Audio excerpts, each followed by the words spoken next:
నమస్తే, welcome to news కాన్. ప్రధానంగా మనం చూసుకున్నట్టయితే నేను సుప్రీంకోర్టు ప్రధానంగా సీఎం రేవంత్ రెడ్డిని ఉద్దేశించి కీలక వ్యాఖ్యలు చేసింది. కవిత బెయిల్ పై ఆరోపణలు చేయడంపై ఆయన తీవ్ర వ్యాఖ్యలు చేసింది. సుప్రీంకోర్టు ఇచ్చిన తీర్పును మీరు ప్రశ్నిస్తున్నారా అంటూ ఘాటుగా స్పందించింది. మొదటిగా పేపర్ చూసుకుందాం. ఈనాడు కనుక చూసుకున్నట్టయితే వత్తాసు అధికారులపై కొరడా, అడ్డగోలు అనుమతుల జారీపై ఆధారాల సేకరణ, ఇక 6గురిపై క్రిమినల్ కేసుల నమోదుకు హైడ్రా ఫిర్యాదు, మరోసారి క్రమశిక్షణ చర్యలకు సిఫార్సు, ఇక మరికొంతమంది అవినీతి బయటపడే అవకాశం.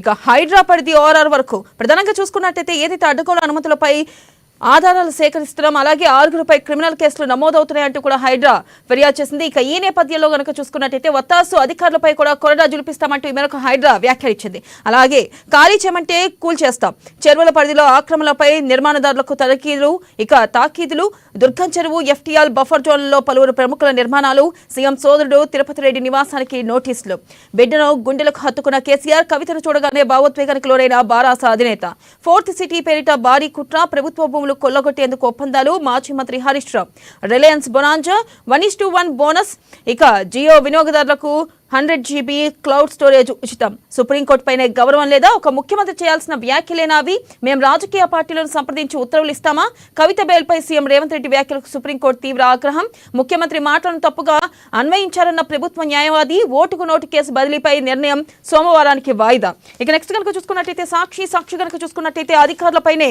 కేసులు, చెరువుల ఆక్రమణలకు అక్రమ అనుమతులపై Hydraa focus, revenue, GHMC, HMDA అధికారుల పాత్రపై దర్యాప్తు, నిజాంపేట, చందానగర్, ఉదంతాల్లో పలు ఆధారాలు లభ్యం, ఇక అనుమతులు ఇచ్చిన 6గురు అధికారులపై చర్యలకు నిర్ణయం.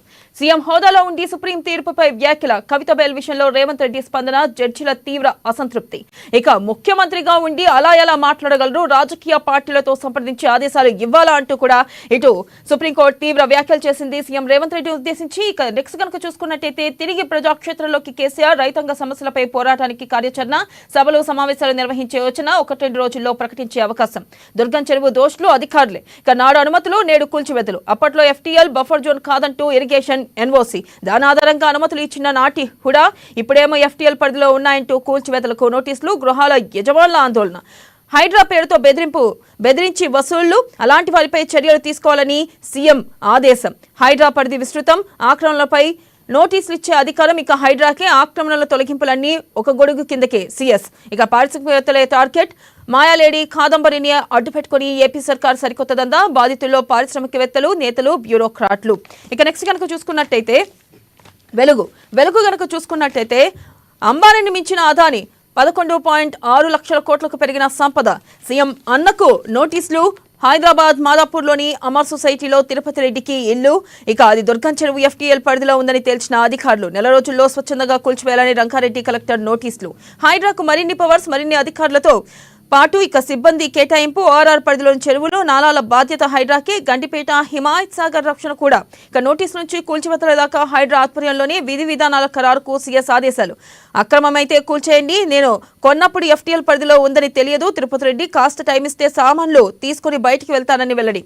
ఇక అక్రమ నిర్మాణాలకు అనుమతులు ఇచ్చిన అధికారులపై కేసులు, హైడ్రా 6గురిపై నమోదు చేయాలంటూ సైబరాబాద్ సిపికి హైడ్రా కమిషన్ సిఫార్సు. ఇక హైడ్రా పేరుతో వసూళ్లకు పాల్పడితే కఠిన చర్యలు, అధికారులకు సీఎం రేవంత్ రెడ్డి హెచ్చరిక, ఆఫీసులపై నిఘా పెట్టాలని ఏసీబీ, విజిలెన్స్ అధికారులు. ఇక నెక్స్ట్ కనుక చూసుకున్నట్టయితే ఓయూకు జియో ఫెన్సింగ్, త్వరలో ఇస్రోతో వర్సిటీ ఒప్పందం, భూముల పరిరక్షణకు సర్కారు చర్యలు, త్వరలో భారత్ డోజో యాత్ర, రాహుల్ గాంధీ ప్రకటన, మార్షల్ ఆర్ట్స్ ను యువతకు పరిచయం చేయడమే లక్ష్యమని వెల్లడి, మార్కెట్ రేటుకే భూ సేకరణ, వరంగల్ హెల్త్ సిటీ టిమ్స్ అంచనాల పెంపుపై విజిలెన్స్ ఎంక్వైరీ, హెల్త్ సిటీ వ్యయాన్ని 56%, టిమ్స్ ల వ్యయాన్ని 33% పెంచిన గత బీఆర్ఎస్ సర్కార్, ఆర్ఎండ్బీ అధికారులపై సీఎం రేవంత్ ఆగ్రహం, ఎంక్వైరీ చేసి రిపోర్ట్ ఇవ్వాలని ఎన్ఫోర్స్మెంట్ కి ఆదేశం. ఇక 4 రోజులు భారీ వర్షాలు, ఈదురుగాలు వీస్తాయని వాతావరణ శాఖ హెచ్చరిక. నెక్స్ట్ కనుక చూసుకున్నట్టయితే ఆంధ్రజ్యోతి కనుక చూసుకున్నట్టయితే చుక్కబెట్టి చక్కబెట్టారు. హైదరాబాద్ లో చెర వెనుక అధికారుల లీలలు, టీపీఓ అభ్యంతరాన్ని తొక్కిపెట్టిన అసిస్టెంట్ సిటీ ప్లానర్, ఆపై మున్సిపల్ డిప్యూటీ కమిషనర్ స్థాయిలో అనుమతి, ప్రభుత్వ స్థలం, ప్రైవేట్ అని ఒకే భూమికి 2 నివేదికలు, ఎప్పుడో కట్టిన ఇళ్లకు ఇప్పుడు నోటీసులు అందుకున్న వారి ఆందోళన, అన్ని అనుమతులతో 25 ఏళ్ల క్రితమే ఇల్లు కట్టుకున్నాం, గతంలో ఇచ్చిన నోటీసులకు సమాధానాలు ఇచ్చామని వెల్లడి, న్యాయస్థానాన్ని ఆశ్రయించేందుకు సిద్ధంగా ఉన్నానని స్పష్టీకరణ. ఇక బఫర్ జోన్ లో ఉంటే ఏ చర్యలు తీసుకున్నా ఓకే, కొన్నప్పుడు బఫర్ జోన్ అని తెలియదు రేవంత్ సోదరుడు తిరుపతి రెడ్డి స్పందన. హైడ్రా పేరిట అక్రమాలకు పాల్పడితే కఠిన చర్యలు, వసూళ్లపై దృష్టి పెట్టాలని ఏసీపీకి సీఎం ఆదేశం. జన్వాడ ఫామ్ హౌస్ వద్ద సర్వే పూర్తి, ఔటర్ పరిధిలో ఆక్రమణలకు ఇక హైడ్రా నోటీసులు, విధి విధానాలు రూపొందిస్తున్నాం సీఎస్. పిటిషనర్ల వాదనలో తహసీల్దార్ వినాలి. రేవంత్ వ్యాఖ్యలు సరికావు, కవిత బెయిల్పై ముఖ్యమంత్రి కామెంట్ల మీద సుప్రీం సీరియస్.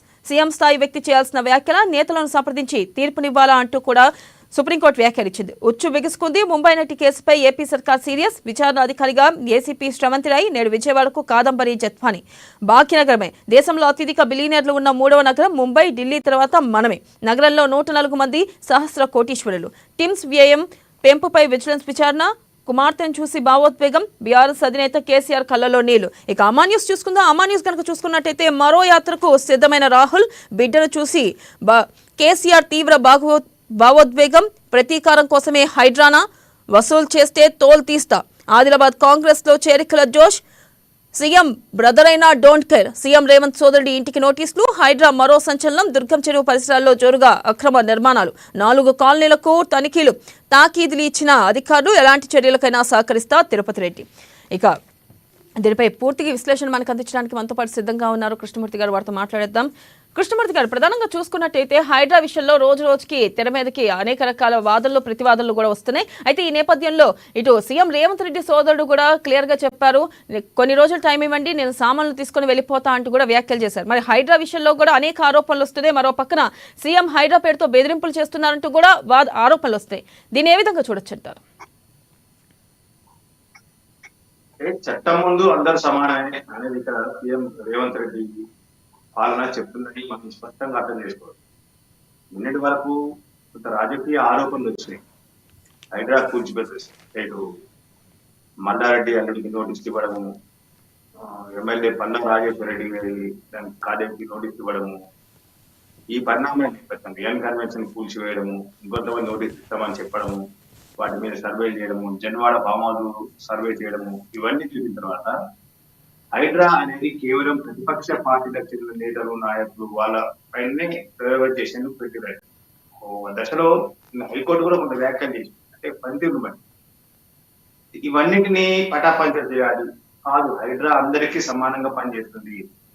హైడ్రా లక్ష్యం ఏంటి అనేది నిరూపిస్తాం. ఎవరైనా సరే ఎఫ్టీఎల్ లో ఉన్నా, బఫర్ జోన్ లో ఉన్నా, చెరువులు కుంటలు ఏవా ఆక్రమించినా వారందరినీ తొలగించేందుకు హైడ్రా ఏర్పాటు చేసాము. హైడ్రా తన పని తను చేసుకోబోతుంది అని చెప్తున్న విషయానికి ఇది ఒక తాజా ఉదాహరణ. నిన్న యనమల తిరుపతి రెడ్డి, రేవంత్ రెడ్డి గారి సోదరుడు, ఆయనకు నోటీసులు ఇవ్వడము, ఖాళీ చేయాలని ఆదేశించడము, ఇవన్నీ చూస్తా ఉంటే అక్కడ సర్వే చేయడం, దుర్గం చెరువు ఎఫ్టీఎల్ పరిధిలో ఆక్రమించి కట్టుకున్నారని చెప్పేసి ఇవన్నీ చూస్తా ఉంటే హైడ్రా అందరికీ సమానం, పేద చిన్న, ఆయన బంధువా బాధ్యుడా అనేది కాకుండా మొత్తం అందరికీ సమానంగా పనిచేస్తుంది, అందరినీ సమదృష్టిలో చూస్తుంది, నిబంధనల మేరకు వ్యవహరిస్తుంది అని చెప్పేందుకు ఇది ఒక తాజా ఉదాహరణ అన్నమాట.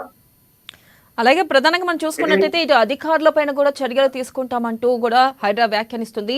దాని మేరకు కూడా హైడ్రా పోలీస్ కమిషనర్ కు లేఖ రాసింది. దీన్ని ఏ విధంగా చూడొచ్చు అంటారు? ప్రధానంగా అధికారుల పాత్ర కూడా ఉందంటూ కూడా హైడ్రా వ్యాఖ్యానిచ్చింది. సామాన్య ప్రజలకు గుర్తున్నది, రాజకీయ పార్టీ కూడా అదే కోరుతున్నారు, ప్రభుత్వం పెద్దలు కూడా కొంతమంది అదే కోరారు, కొందరు కాదు అందరూ కోరారు. నిబంధనలను ఉల్లంఘించి ఎఫ్టీఎల్ అని తెలిసిన చెరువు శిఖం, చెరువు భూములు అని తెలిసిన చెరువులు అని తెలిసిన అనుమతులు ఇవ్వడం అనేది ఎక్కడో లోపాయకారి ఒప్పందంతో జరిగిన విషయాలు ఇవన్నీ. దీంట్లో అనుమానాలు లేవు. అధికారులు ఒక అనుమతులు ఇచ్చినప్పుడు దాన్ని 1-10 సార్లు ఆలోచన చేసి ఇవ్వాల్సిన అవసరం. మరి వీళ్ళు ఆలోచన చేసి ఇవ్వలేదా తెలియదా తెలుసు, ఆలోచన చేసి ఇచ్చారు, అన్ని తెలిసే ఇచ్చారు. బాధితులు చెప్తా ఉన్నారు, కూల్చివేతలకు గురైన వాళ్ళు చెప్తా ఉన్నారు, హైడ్రా ఆక్రమణలు వెలుగులోకి వచ్చిన తర్వాత అధికారుల నుంచి వచ్చిన అభిప్రాయం కూడా అదే. ఇవన్నీ తెలిసి చేశారు అధికారులు, అధికార యంత్రాంగము, కాబట్టి వాళ్ళు చర్యలు తీసుకోవాల్సిందే అని చెప్పేసి నిన్న హైడ్రా కొంత ముందుకెళ్ళి, ఒక అడుగు ముందుకెళ్ళి అంటే ప్రజల అభిష్టము, ప్రజల అభిప్రాయము, ప్రజల నుంచి ఏ రకమైనటువంటి ఆలోచనలు వస్తా ఉన్నాయి అన్న విషయాన్ని హైదరాబాద్ పరిగణలోకి తీసుకుని ఆ ఆలోచనను బేరీజు వేసుకొని వాళ్ళ మాటల మీద కొంత ఆలోచన చేసి తర్వాత ఒక ముందడుగు వేస్తుందని చెప్పొచ్చు. హైదరాబాద్ ముందు నుంచి అందరూ కోరుతా ఉన్నారు, కూల్చివేత మొదలవుతున్నాయి, అక్రమం ఉన్నాయి అని చెప్పినప్పటి నుంచి చెప్పారు. ఇదే విషయాన్ని హైకోర్టు కూడా మన కేసు విచారణ చెప్పింది. కూల్చివేతలు సరే ఏళ్ళలో ఉన్నాయి, వాటిని పరిశీలించి తీసుకొని కాదనట్లేదు. కానీ అనుమతులు ఇచ్చిన వాళ్ళ సంగతి ఏంది? అనుమతులు ఇచ్చిన వాళ్ళ మీద ఎందుకు చర్యలు తీసుకోవట్లేదు? వాళ్ళ మీద కూడా చర్యలు తీసుకుని హైకోర్టు స్పష్టంగా ప్రభుత్వాన్ని ఆదేశించింది. అనుమతించిపోతాం అధికారి. కొన్ని వాళ్ళు ఏం చేస్తారు? మనం ఇల్లు కొనాలనుకున్నా, ఫ్లాట్ కొనాలనుకున్నా మొత్తంగా మనం ఏం చేస్తాం? మున్సిపల్ అనుమతుందా, హెచ్ఎండిఏ అనుమతుందా, బ్యాంకు లోన్ వస్తుందా, నిబంధనల మేరకే ఉన్నాయా, రేపు పొద్దున లీగల్ గా మనం ఎదుర్కొనే సిద్ధంగా ఉన్నామా అనే విషయాన్ని చూస్తాం. అన్ని అనుమతులు ఉన్నాయి కాబట్టి కొనుక్కున్నాం. ఇప్పుడు ఇక్కడ ఎవరు బలిపశులయ్యారు? ఆ ఇల్లు కొన్న వాళ్ళు బలిపశులయ్యారు. అమ్మిన రియల్టరు లాభం పొందాడు, ఇచ్చిన అధికారి ఎంతో కొంత ఆయన కూడా లబ్ధి పొందాడు. నష్టపోయింది ఎవరు? సామాన్య ప్రజలు, ఇల్లు కొనుక్కున్న వాళ్ళు. వాళ్ళు కష్టార్జితంతో కొనుక్కున్న ఇల్లును ఆలాసనగా పూర్తి చేస్తామంటే అంటే అనుమతుల్ని కొనుక్కున్నారు. బ్యాంకులు కూడా రుణాలు ఇచ్చారు. బ్యాంకులు బేరీజు వేసుకొని వాళ్ళ వాల్యుయేటర్ ను పంపించి వాల్యుయేటర్ తో చూపించుకొని వాటి అనుమతులు వీటి విషయంలో క్లారిటీ తీసుకొని వాళ్ళు లీగల్ ఒపీనియన్ తీసుకుంటారు. బ్యాంకర్ లీగల్ ఒపీనియన్ తీసుకొని ఇవ్వాలా వద్దా, ఇస్తే ఎంత ఇవ్వాలి అని వాళ్ళు నిర్ణయించుకొని ఇస్తారు. ఇంత ప్రాసెస్ జరిగిన తర్వాత కూడా మళ్ళీ కూల్చివేతలు జరుగుతున్నాయంటే ఖచ్చితంగా ఎక్కడో లోపం ఉంది. అధికారులు ఎక్కడో లోపం చేశారు అనే విషయం చాలా స్పష్టంగా అర్థమవుతుంది. కాబట్టి వాళ్ళ విషయాలు తీసుకుంటే తప్ప చర్యలు తీసుకుంటే అసలు ఒకరిద్దరు ఏదో నిన్న ఒక అధికారి చర్యలు తీసుకున్నారు, మిగతా వాళ్ళ కేసులు ఒకరిద్దరు కాదు, లక్షల వరకు ఆక్రమణ ఉన్నాయని చెప్పేసి అంటారు హైకోర్టు. దానికి వెనకాల 2-3 లక్షల మంది ఉద్యోగులు ఉంటారు. ఖచ్చితంగా 2-3 లక్షల ఉద్యోగులు ఎట్లా ఉంటారు? 2-3 లక్షల ఉద్యోగులు ఉన్నారా అనేది ప్రశ్న రావచ్చు. ఇవన్నీ కూడా అంటే ఒక్కొక్క దాన్ని ఒక్కొక్క కేసు తీయాలి, ఒక్కొక్క అనుమతిని ఒక్కొక్క కేసు తీయాలి. ఇవన్నీ కేసులుగా మారుతాయి.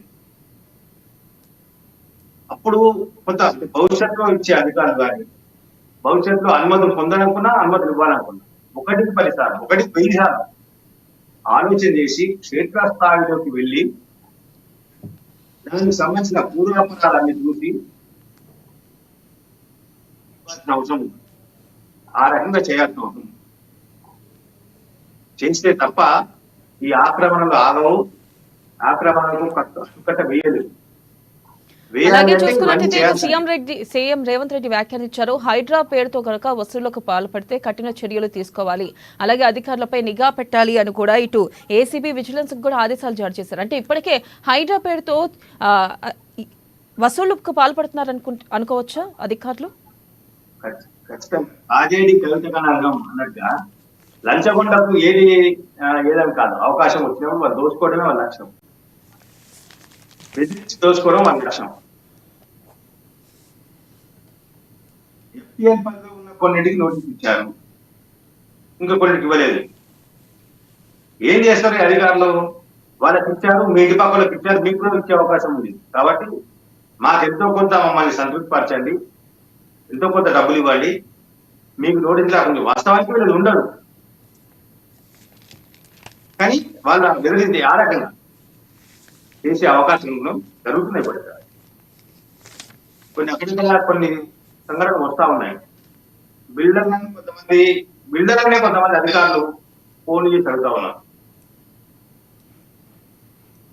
ఈ రకంగా మమ్మల్ని కొంత చూసుకోండి, మమ్మల్ని కూడా గుర్తుంచుకోండి, ఈ రకమైనటువంటి వ్యాఖ్యలు.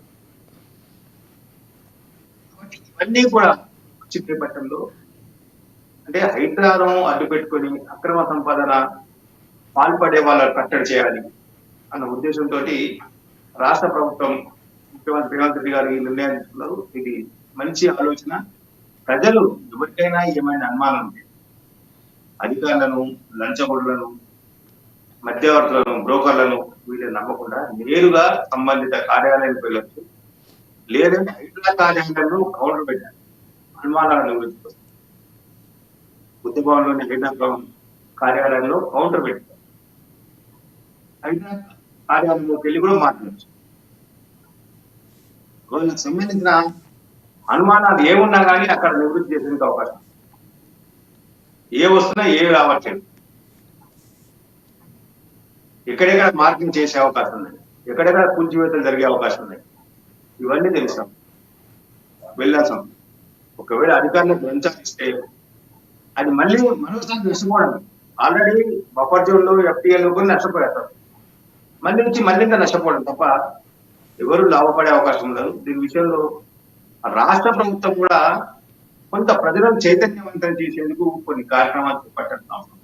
అలాగే చూసుకున్నట్టయితే ఇటు సుప్రీంకోర్టు సీఎం రేవంత్ రెడ్డి ఉద్దేశించి కీలక వ్యాఖ్యలు చేసింది.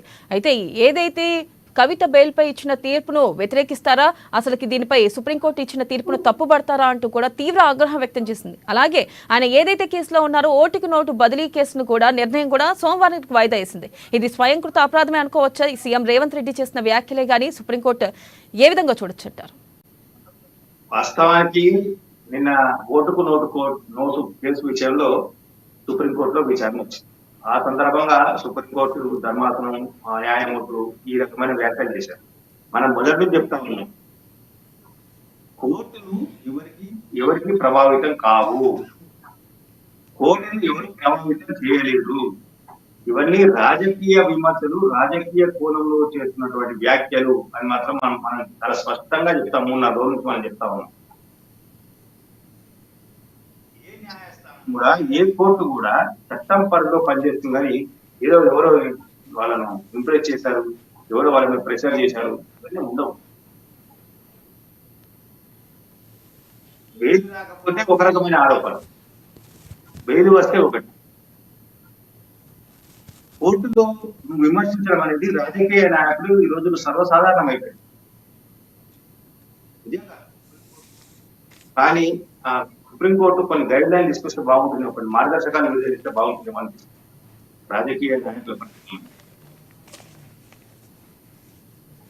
కోర్టులలో జరిగే కేసుల విషయంలో కానీ, కోర్టుల తీర్పుల విషయం కానీ, కోర్టు నిర్ణయాల విషయంలో కానీ, కోర్టు వ్యాఖ్యల విషయంలో కానీ కొంత రాజకీయ పార్టీలను నేతలను కొంత కట్టడి చేస్తే బాగుంటుంది. వాస్తవానికి దురదృష్టకరం. అత్యున్నత న్యాయస్థానాన్ని తీసుకున్న నిర్ణయాన్ని రాజకీయ పార్టీలు తమకు అనుకూలంగా మలుచుకోవడం. మనం చెప్పాము దీంట్లో ఏ పార్టీ తక్కువ లేదండి.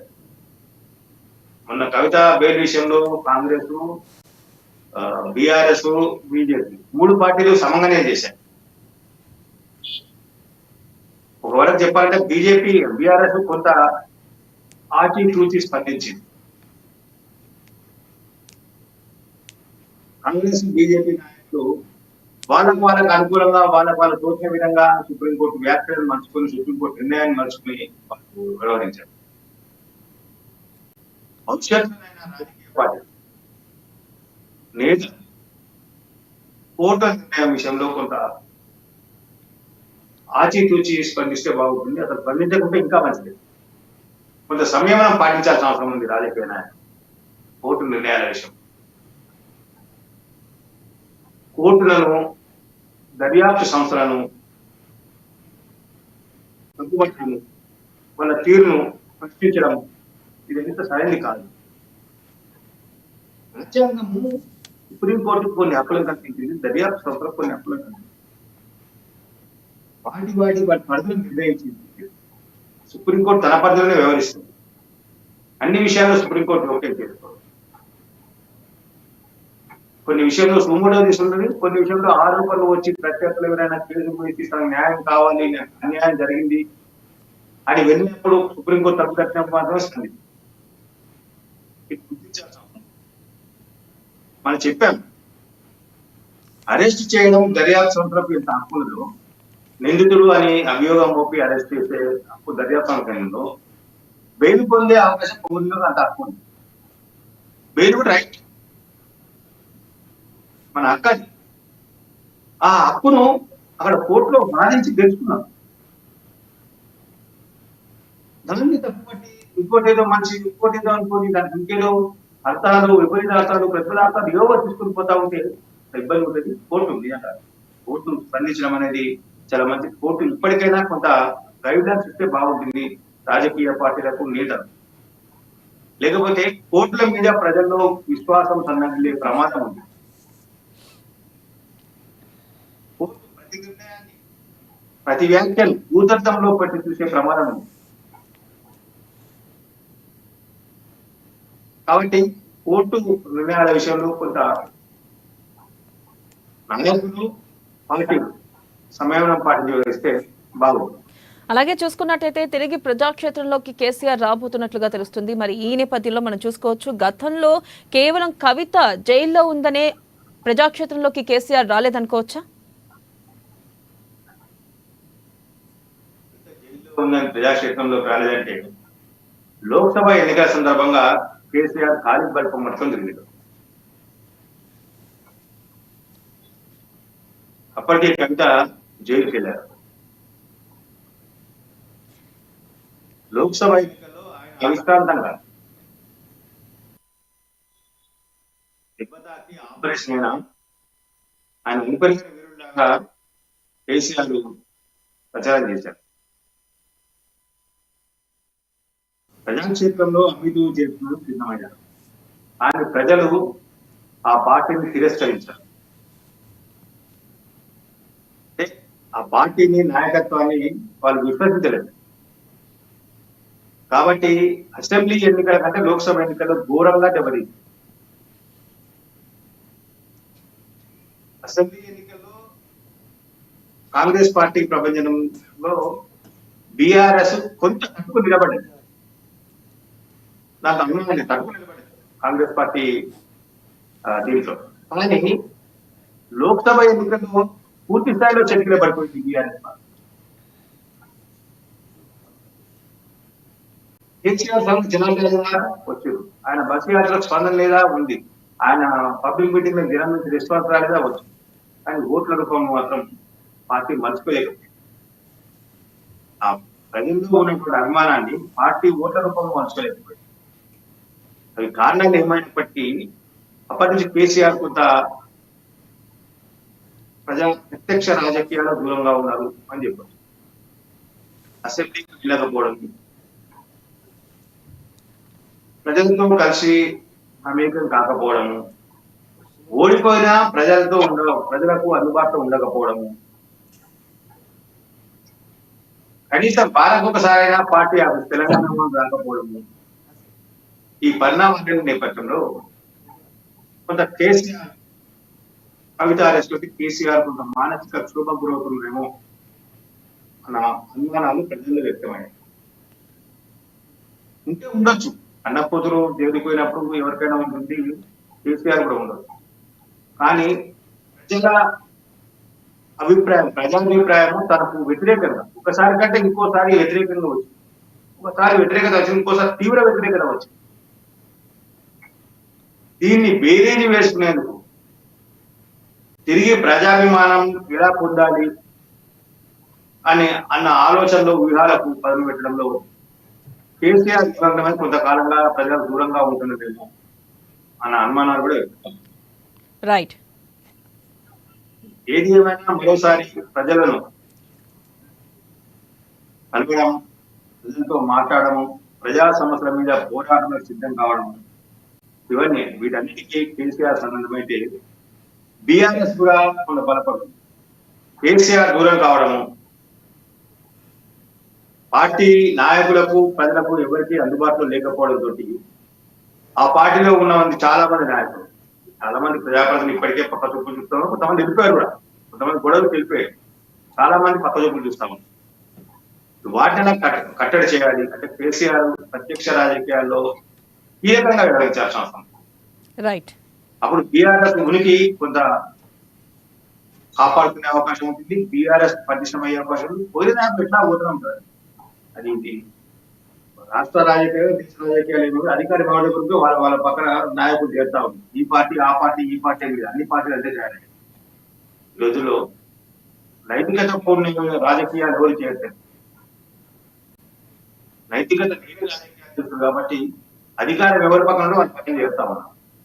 సర్వసాధారణం నాయకులు పోవచ్చు, కానీ కార్యకర్తలు పార్టీకి ఉన్నప్పుడు ఉన్న కార్యకర్తలు కాపాడుకొని వాళ్ళు భరోసా నింపి వాళ్లకు కార్యోన్ముఖులను చేసేందుకు కావాల్సినటువంటి మార్గదర్శకులు కావాలి. కాబట్టి కేసీఆర్ కవిత వచ్చారు, బయటకు వచ్చారు కాబట్టి మరోసారి ఆయన అంటే ఇప్పుడున్న ఆయన మనోవేదన కూడా పోయి ఉంటుంది.